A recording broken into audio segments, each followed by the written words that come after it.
Welcome everyone to an SCP The Foundation is Broke reading. This is one of two stories that are currently released, both written by Ekronak, and I found it kind of interesting myself, so I thought I'd read it for all of you here. Hopefully you enjoy, and the second one should come out tomorrow. Now without further ado, let's get in. The Foundation is Broke by Ekronak. They heard the explosion from miles away. A great booming thing that could be heard from as far as New York City. From the newly made crater that once was Site 19, a great mushroom cloud blossomed into the sky, as the largest site that the Foundation held in possession disappeared under a triggered nuclear explosion. 7,000 souls were lost in the tragedy. 40% of the Foundation's anomalies were lost in an instant, and hundreds of billions of dollars in damage were incurred. From there, the perpetually precarious financial situation of the Foundation had gone down the drain. Upon hearing the news, the administrator had one thing to say. "We'll need to make some emergency sales." It was a busy day in the accounting department. In one day, on the 15th of May, 17 separate anomalies were discovered. The Labyrinth Reclamation Project was approved. 2 MTFs went under an ill-fated expedition. The last numbers from the latest 682 breakout attempt were being tallied, and Site 19 went under after a gigantic containment breach triggered the on-site nuclear device, taking scores of staff and 3 MTFs with it. Under the strain of the day, they barely reacted to the news of that last one. It was not a good day for accounting. And for the accounting undersecretary and overseer of Amnestics production, New Walsh Ekro, it was an even shittier day. In his arms he carried piles and piles of paper, nearly all displaying the assets of Site 19, the researchers and staff that worked there, the costs it took to build it, and the costs it took to maintain it. All usual very humdrum things. But now he was supposed to present to the O5s. The O5s. His hands were already sweaty at the thought. As he entered the conference room, he was surprised to find it empty. The chairs on the main central wooden table were untouched. The table still clear. The whiteboard freshly scrubbed, and the screens to be used for the meeting still off. Ekro breathed a sigh of relief. "More fucking time to prepare," he muttered. Panting, he set down the papers on one side on the table, trying to maintain some semblance of organization as he went through what he needed to go through. He set costs on one side. They'll probably ask about that later. He set staff on the other. His co-workers were already probably parsing through their copies of that to account for who died and who didn't. Then he displayed assets in the center. MTFs, reality anchors, SCPs, other special stuff. Finally, he placed the other special stuff to the right of the assets. The higher-ups wanted a variety of strange shit along with the Site 19 stuff. SCP-3000's file. They gave him temporary access for that. He didn't have time to process the honor, even if it was heavily redacted. The total number of amnestics produced at Area 151, the production rate of the facilities, and a lot of stuff related to amnestics in general. He made sure to take those last ones from his own office. He already had notes on them, after all. He sat down on a nearby chair in defeat. "Son of a bitch," he muttered. "Son of a fucking bitch." He breathed in and breathed out. Going through his pockets, he found his whiteboard marker and pen and set it on the table. He'll need those too. Then he froze. What the hell am I supposed to do while I wait? It was incredibly stuffy in the meeting room. Site 02 always tried to skimp on the ventilation costs to save money. Oh Christ, money. To say the Foundation was short on money was an understatement. Contrary to popular belief, International secret organizations can't be run on government funding alone. Governments were fickle, and all too focused on policies, which meant that depending on the leader, they'd get either a lot or none. It depended on how much that specific government cared about the anomalies on their soil. So, along with stocks and bonds, they sold things on the side. Anomalous products deemed expedient enough to warrant commercial use. They sold virtually none of it to the public, so the majority of their customers were the same governments that funded them. In the past, they'd sold reality anchors, experimental armor, and even a combat drug or two synthesized from this skip or that skip. They sold a lot per piece. But when you have multiple sites and a lot of people to provide wages for, they ran out fast. They sold a lot per piece, but when you have multiple sites and a lots of people to provide wages for, they ran out of money fast. It was all barely enough to keep them afloat, hence the budget cuts and the stuffy Site 02. Listlessly, Ekro picked up a piece of paper from the amnestics pile. It detailed Y909, the compound that came from 3000, and all its potential uses in the Foundation's current year of 1975? He chuckled. The veterans in the accounting department's amnestic production committee absolutely hated recounting all the shit that they had to do when the proposal came through to start harvesting operations on 3000. As Eriko would know as the undersecretary for that aspect of the Foundation, of all the things they could sell, amnestics was the one thing that the Foundation absolutely refused to sell. Though they produced it in respectably large quantities, the power to reliably erase someone's memories belonged only to the Foundation and the Foundation alone. They had 3000 to thank for that. When they explained it in orientation some 15 years ago, amnestics was basically the nuclear bomb of the anomalous world. Everyone else had crude stuff that could make people forget with a hefty amount of side effects and intrusive memories, but 3000 gave them the edge in that they could basically silence anyone with no fuss. He paused. A thought came to his mind. Is that why? Ekro! A loud voice shouted from the doorway, startling Ekro. As he turned to the door, he saw a familiar sight. Fellow Undersecretary Fern, sweaty and panting from running. What? Ekro said, blinking. Fern pushed up her round glasses and took the time to breathe. O5s are going to be up on the screens in no time flat, as had said that their ETA is about 2 minutes. Ekro sighed. Ashat was their boss and the Secretary of Accounting. He also loved giving announcements on short notice. As fucking expected. Fern rolled her eyes in sympathy, then pointed at the papers. You got what you need? Ekro nodded, bringing up a sheaf of papers from the asset pile to show her. Everything from Site 19 and the bare essentials to catch them up on amnestics. You read them yet? Ekro blinked again. Fern sighed. No, get the diggity darn on that. Ekro tried to prevent himself from smiling. Fern was a former preschool teacher, and it showed. She couldn't swear to save her life. He nodded back. Yep, definitely. Fern smiled reassuringly at him. Hey, just stick to the script, all right? You can do this. Ekro sighed again, with an audible who. I don't have a script. Fern stepped back from the doorway, a joking smile on her face. She was looking at something to her left and was already turning to leave. Then make it up as you go. You're good at that, right? She said as she ran down the corridor. Ekro smiled at her as she left, which immediately dissipated. Son of a bitch, he thought. Just relax. He went to pick up one of the pieces of paper from a pile. He had 2 minutes to review, so if he could just...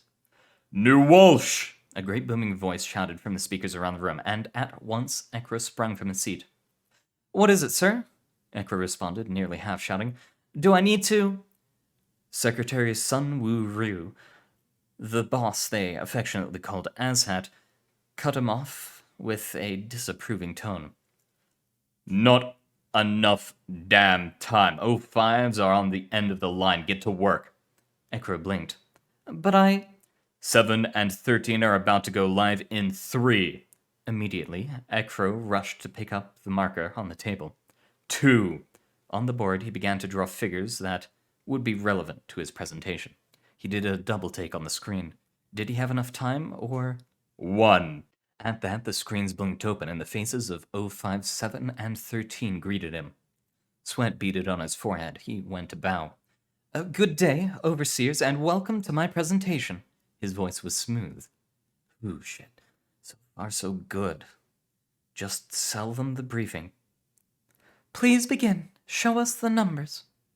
A kind female voice responded, and he realized it came from 0513, who was a South Asian woman in her 40s wearing normal black business attire.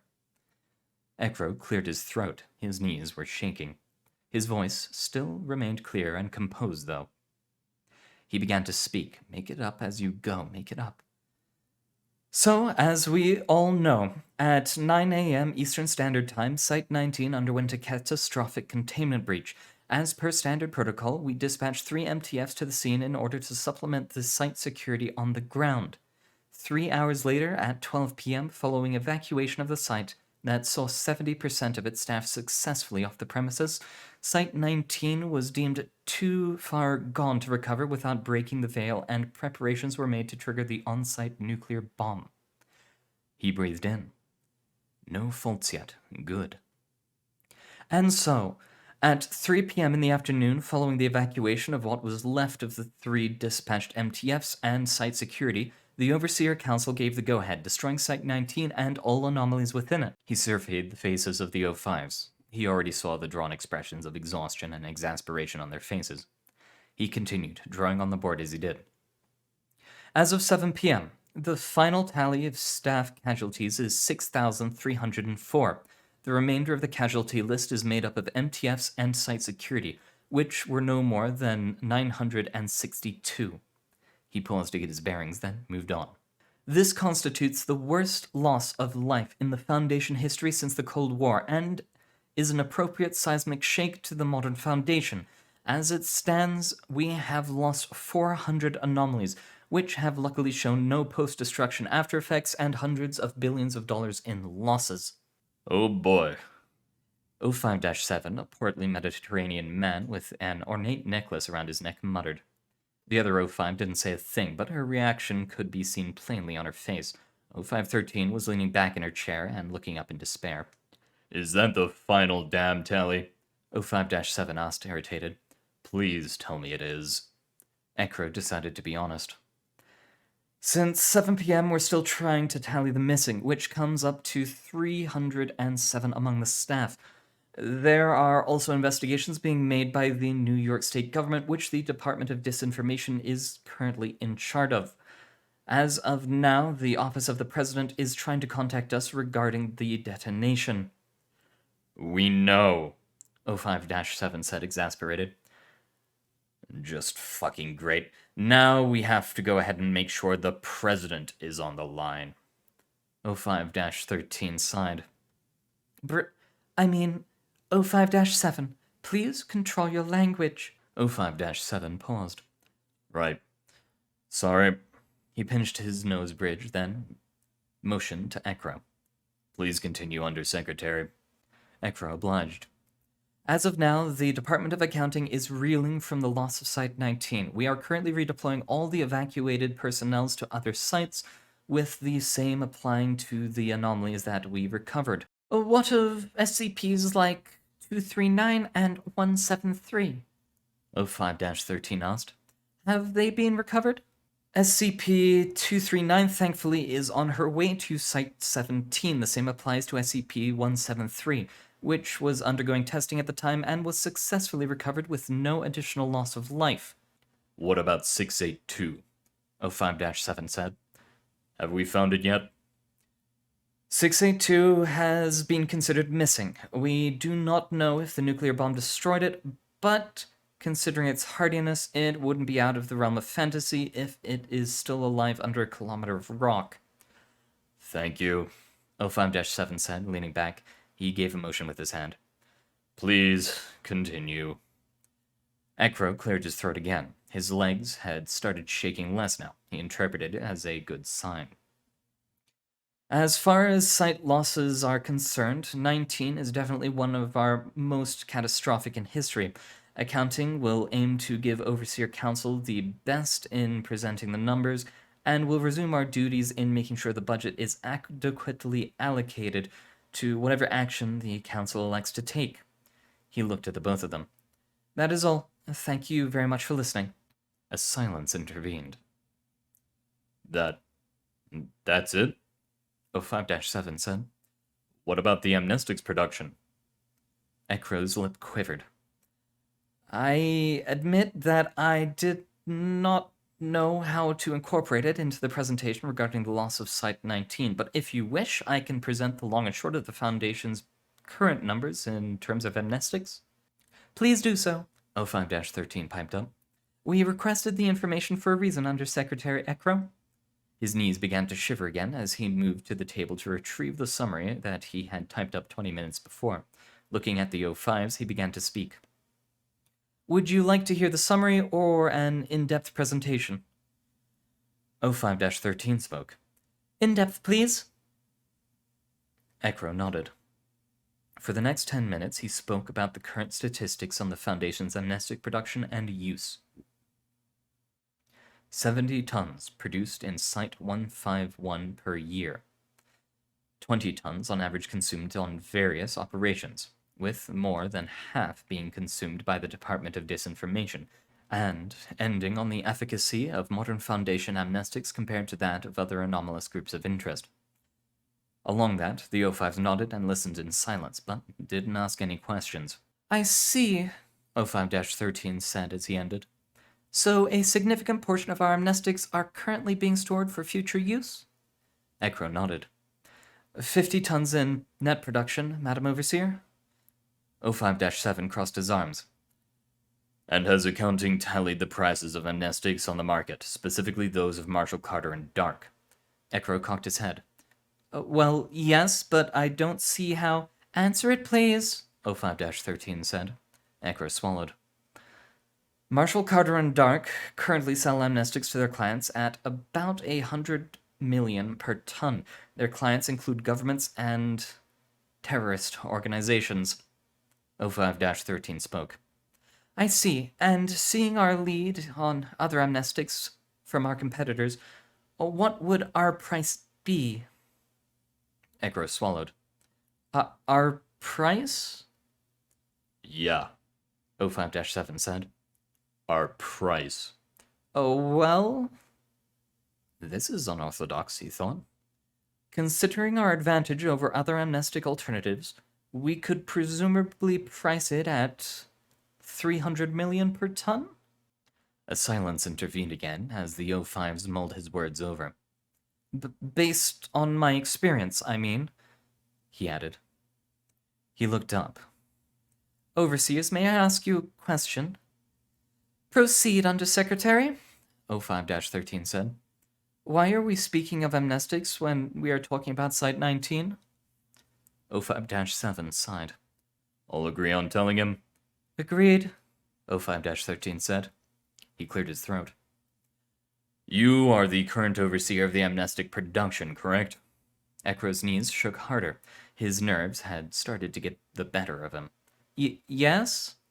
Well, when we got news of what happened at Site 18 and the long history of budget defects before that, the administrator elected to submit a proposal regarding the sale of our amnestics in order to make up for that deficit. We voted, the results came out, and they all unanimously said yes. Your report of the exact numbers just confirmed why exactly that's needed. Wait, Ekro said, forgetting himself.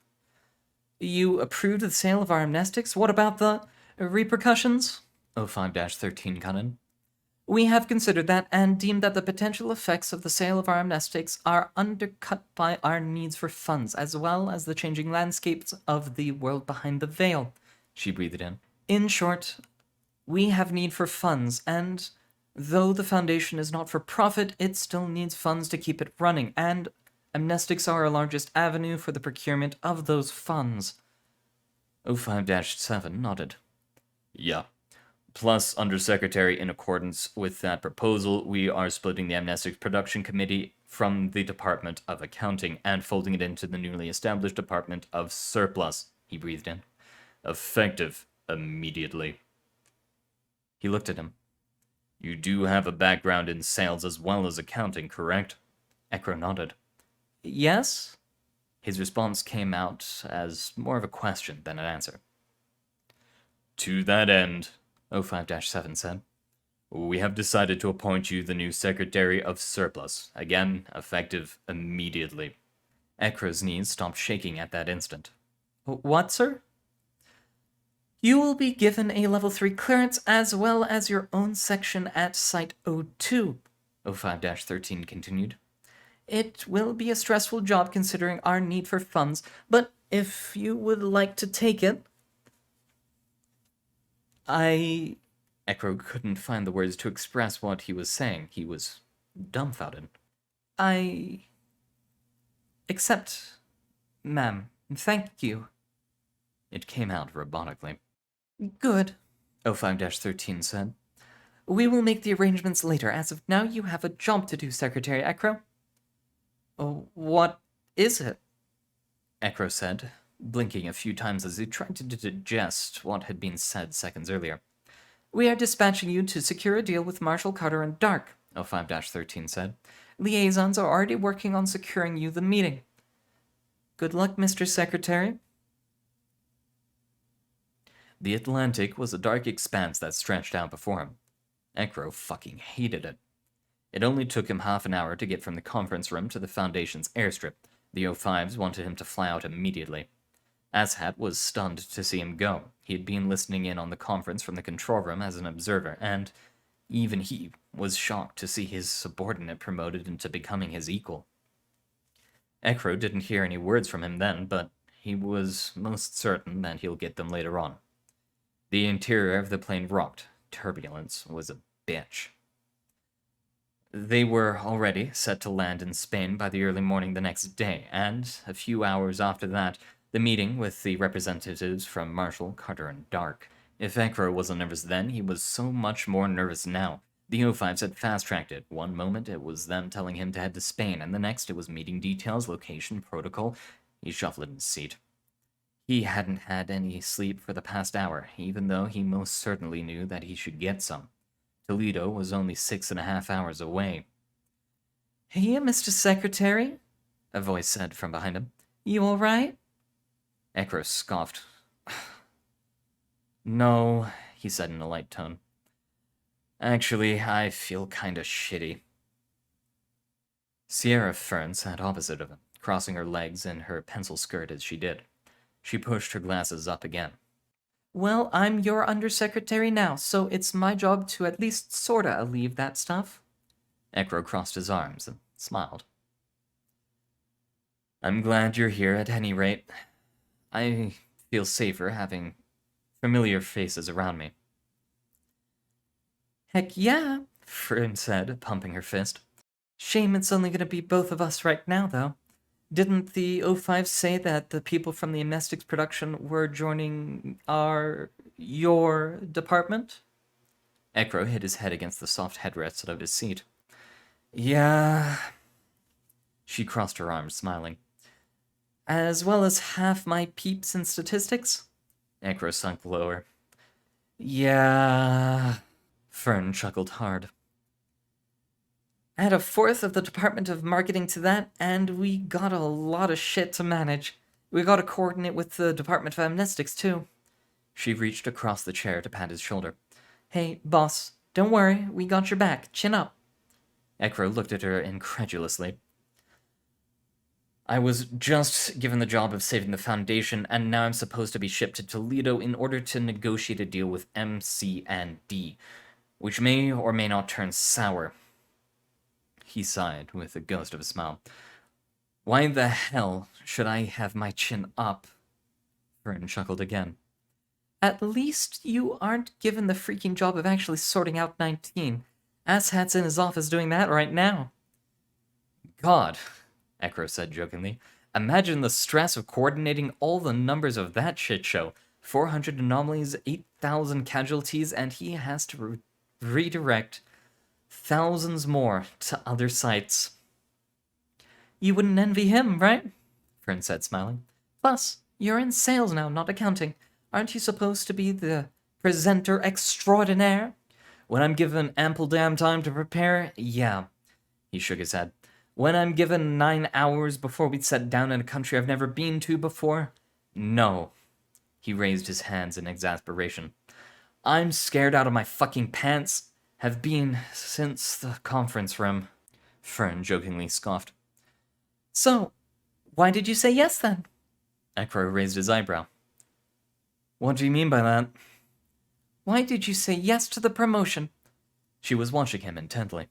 A silence followed as Ekro tried to give her a proper answer. Well, he paused.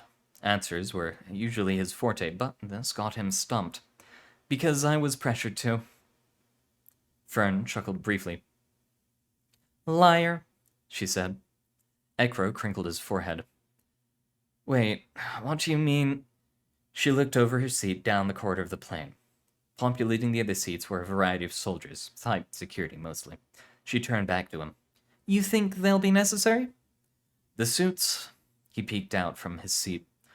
I hope not. If all goes well, MC&D can just accept the deal and we can go back home to settle the new department. Fern laughed, but gave no response. Then she pointed silently to the papers beside Ekro. Read up now. You barely got time to review before we sat down for the big exams. Ekro chuckled as he took a piece of paper from the pile. Exams? More like pop finals. Fern lifted herself from the seat and began to move out into the corridor. She looked back at him. Good luck, Mr. Secretary. He gave her a salute. Go fuck yourself, Miss Undersecretary, he responded jokingly. Fern chuckled again and moved away from sight, leaving Ekro to his papers. All right, the security team leader said from the passenger seat, looking back at Fern and Ekro in the back. Mr. Secretary, what's the procedure? He breathed. Get out of the car with Undersecretary Fern and a complement of 2 members of security. Then we head out into the alley, proceed down to Avenida del Huzca, and... He paused. And then head to the bar called Pedro's, Fern answered for him. Ekro sighed. Yeah. The team lead looked at him through the mirror. We'll be monitoring the meeting place for any wrong moves by the other party. But considering the fact they're McDonald's, it shouldn't be anything too bad. Just make sure to keep your chin up, avoid offending Ronald, and don't make any sudden violent movements. Got it, Ekro said, turning the door lock and opening the car door. Fern followed him. The Toledo streets were rainy today, for some reason. He took the umbrella from beside him, but was interrupted by Fern, who took it herself. Ekro protested. Wait, what the... I can't have the secretary holding his own umbrella, right? Fern said, as she held her hand outside the car and opened the umbrella. You got undersecretaries for that? No, really, it's... Fern was already outside waiting for him to go out. Perks of the job, sir. We did the same for Secretary Ryu, right? Ekro heard a chuckle from the driver's seat. He sighed. Fine. Under the shelter of Fern's umbrella, he emerged from the car and into the rainy night, his suit still dry. Behind them, he heard the sounds of car doors closing as 2 security members assigned to them emerged from their vehicle, wearing full gear and holding 2 assault rifles in their hands. After you, one of them said as they positioned themselves behind him. Ekro sighed. Right. As indicated by the team leader, they came out of the rainy alley and into the empty street of Avenida del Huesca. There seemed to be neither car nor person in sight, and for that, Ekro was grateful. There, Fern said, pointing to the only building in the street that was lit up. Pedro's. Wordlessly, Ekro walked across and to the other side of the sidewalk, with Fern following urgently behind. Water was already getting on her blouse as she walked. Question agents? Fern said, as they moved down the street. Why couldn't we just pull up in front of the building rather than the alley across the street from it? Protocol, ma'am, one of the security members answered. It's for your safety, as well as a signal to the other side that we aren't getting too close with too many. She sighed. She turned to Ekro. Is this going to be our life now, Nu? Ekro smiled bitterly to himself. I think so, Fern. I think so. They had to stop in front of the bar. The windows to the outside were closed, which precluded any of Ekro's attempts to look in. His knees were shaking again. He rapped on the door 3 times, 1 whole beat each, just as the team leader told him to. At the sound of the signal, the door to the bar opened up, revealing 4 figures in roughly the same positions as them. 1 woman in her 60s, seated at the table. Another woman, half her age, seated beside her, with 2 people holding up the rear in full armor with guns held across their chest. Please, the older woman said. Sit. She gestured to the seats in front of them. Ekros swallowed. He hoped that he was trying to put on a brave face right now. Thank you very much, he said, without shaking. He moved forward with a steady walk, taking a seat across from the older woman, while Fern took the seat across from the younger one. He cleared his throat. Are you ready to hear our Why have the Foundation representatives called this meeting on such short notice? The older woman said, smiling. It's not like you to be so desperate. Did something happen on your end? Fuck, Ekro thought. Interruption. They're going straight for intimidation. Fine, let's indulge them. We called this meeting in order to discuss business terms, Ekro said, diverting away from the topic. The Foundation seeks greater financial ties with Marshal Carter and Dark. But why so? She said. Ekro noticed that she spoke with a slight Spanish accent. The Foundation isn't a business organization. You're goody two-shoes trying to save the world from this and that. Rule number 1, don't show how desperate you are. He remembered being told that somewhere years ago. The Foundation seeks financial ties in order to promote goodwill between our organizations, he lied. With the changing landscape in the anomalous world, having connections among your group has been seen as an expedient way to hasten our operations. Money is a secondary concern. Money? The woman smiled. I never mentioned anything about money. Fuck. Funny you should bring that up, however. Many Hydros de Puta have striven to take money away from Marshal Carter and Dark. If money is your secondary concern, then money is our current primary concern, she chuckled, turning to the younger woman beside her. Well, it's always our primary concern, isn't it? Yes, the younger woman said robotically. It always is, Miss Marshall. The older woman's eyes lit up. Oh, which reminds me, she chuckled again. Where are my manners? She reached out a hand. My name is Alejandra Marshall.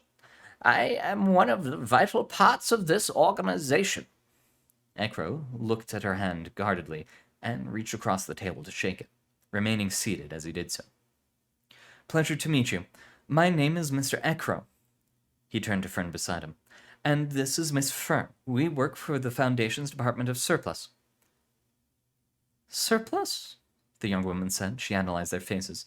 The Foundation does not have a Department of Surplus. Ha ha ha ha ha, Alejandra said, putting a hand on the younger woman's shoulder. Excuse my daughter's manners. She is used to the computer and the spreadsheet, not to the table. Kindly apologize, Aurelia. The woman she called Aurelia bowed stiffly in her seat. My apologies. I did not mean to interrupt. Unlike her mother, she didn't carry a hint of Spanish heritage in the way she spoke, though Ekro, strangely, detected a hint of Scottish.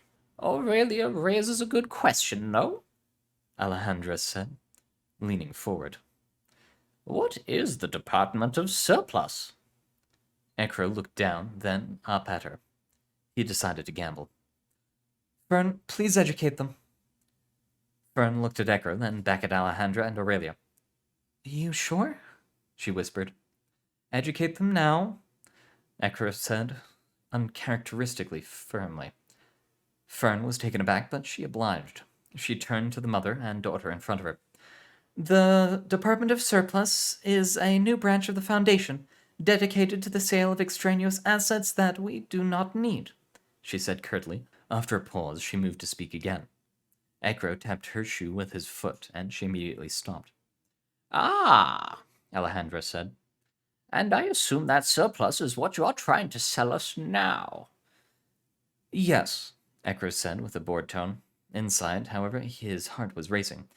Can you take a guess at what it is? Alejandra dramatically put a finger on her temple as she tried to think. She said. After a moment, she turned to her daughter beside her. What do you think, Hija? Aurelia responded immediately. As of the present, the Foundation has a surplus of many things. Reality anchors, disposable persons, storage space. But what is your guess? Alejandra said through gritted teeth, barely disguised. Aurelia looked down. As of now, I believe it is amnestics. Alejandra said thoughtfully. Amnestics, that is most certainly a new one. She looked at him. Does the Foundation currently wish to surrender their amnestics? Surrender? Surrender? No, Ekro said. Sell? He crossed his arms. Yes. Oh, Alejandra said, smiling as she leaned back.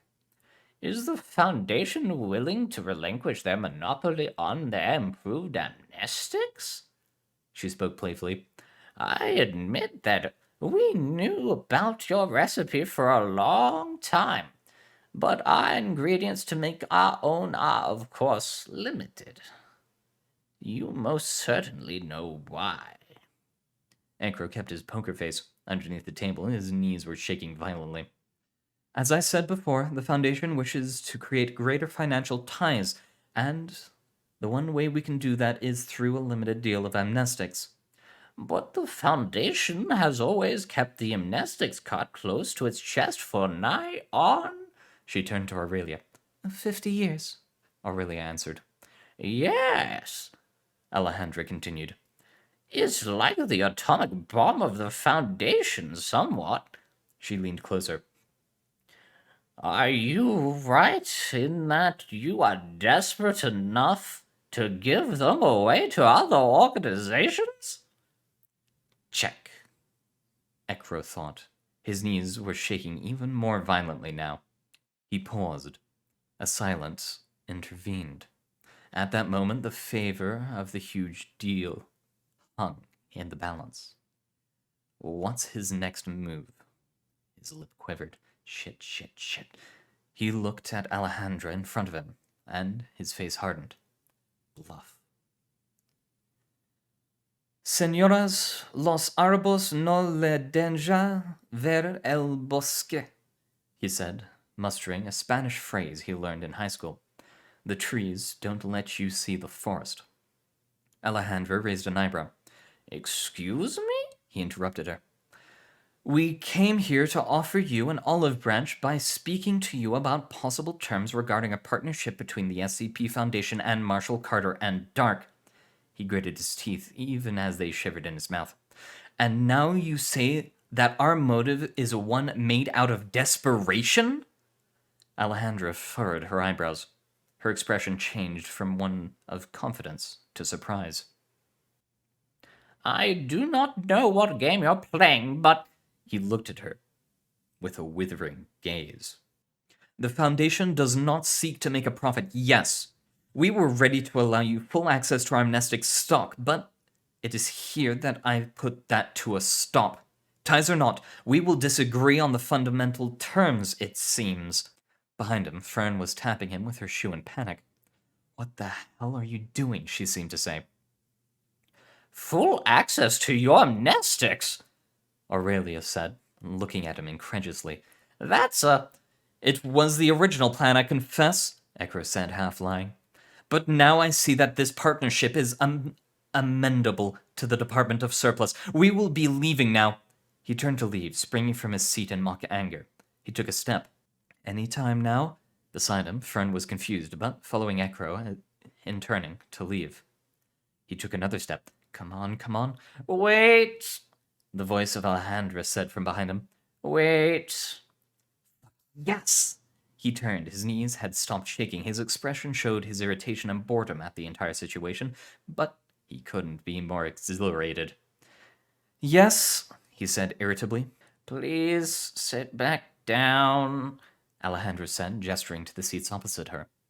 We were wrong to assume that you were desperate. Please sit down. You were wrong? Ekra said incredulously. I thought the marshals didn't admit that they were wrong. That was a lie. He was pulling it out of his ass. Alejandra sighed. The pride of the marshal is lost on me, but I do know a good deal when I see one. She leaned back. What are your terms? Checkmate. Beside her, Aurelia was closing her eyes in defeat, exasperated. Ekro maintained a poker face and sat down. Fern taking her seat beside him. Gamble again? He thought, mulling over the prospect in his head. Overton window. We are willing to send you 50 tons of our amnestic stock for the entire year at 900 million per ton. Alejandra crinkled her forehead again. 900 million? Aurelia cut in as well. That is an extortionate price. Marshall, Carter, and Dark sell their amnestics at 100 million per ton. The Foundation cannot expect... The Foundation expects, Ekra said, cutting in. His knees had stopped shaking now. This was his favorite part of the deal, the rout. We wish to sell the highest quality amnestics in the world. That quality does not come without a tall asking price. Alejandra chuckled nervously. You ask for a lot, Mr. Acro. We are the Foundation, he said, crossing his arms again. We expect a lot. Bold-faced lie. He felt Fern's eyes on him as he said it. Perhaps we could be amendable to lower terms, Aurelia said. 500 million per ton, perhaps. That's better than what we reasonably expected, Ekro thought with glee. 300 million was what I had hoped. Push it further, he thought. Push it fucking further. 700 million then, he said. It is lower than the Foundation would want, but we value this partnership. Aurelia bit her lip. Alejandra stared daggers at Ekro. Mum, Aurelia said, looking at her mother. Alejandra sighed. Then she nodded. Jesus Christ, we did it. Beside him, Fern's eyes lit up. Done, Ekra said, still keeping his composure. He was the first to stand up, extending his hand. 700 million per ton. Alejandra sighed again as she stood up, putting out an exasperated hand. She shook his. We value this partnership as well. We will hash out the details later. Good, Ekra said. He adjusted his suit, then looked at the time. It's almost 6 o'clock. I assume the people of Toledo are already waking up then. They are, Alejandra said. Pleasure making this partnership with you, Ekro said. Our amnestics will surely provide the best of the Foundation to our organization. Pleasure, Alejandra responded in the most deadpan tone possible. Marshall, Carter, and Dark are already looking forward to the first shipment, to be discussed at a later date. Ekro and Fern turned to leave, a smile on his face. My subordinates will speak to yours. I assume that your contact information is already in our Department of Public Outreach? It is, Alejandra said curtly. How do you think we called this meeting in the first place? Ekro chuckled slightly, then opened the door outside without another word. The Toledo dawn was dry.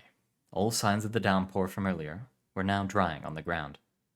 Jesus freaking Christ knew, Fern said. You gambled nearly everything we had. Fern chuckled in relief as they crossed the street. It worked so much better than I ever hoped. God damn. Not bad for your first outing as Secretary of Surplus. Yeah, Ekro said, smiling to himself. I could get used to this. They were heading to the car now. Fern piped up. That was your first deal, wasn't it? First deal? Nah, I worked in sales before this, he chuckled. But first big deal? Hell yeah. We just made fucking bank. Apparently you're a good gambler too, no? Fern said as she opened the car door for him. Your poker face even got me in dire straits. My knees were shivering the whole fucking time, Echo responded as he entered the car. But hey, at least we're good for now. Fern followed, closing the car door behind her. The O5s are gonna be happy with your performance. Echo bit his lip as he smiled. If this is gonna be every day on the job, I'm looking forward to more. Alright, and that's where the story ends for now. Tomorrow we'll be back again with the new secretary in town. But that's all we have time for, so thank you very much for coming. It's been a pleasure reading it, and good luck out there, everyone.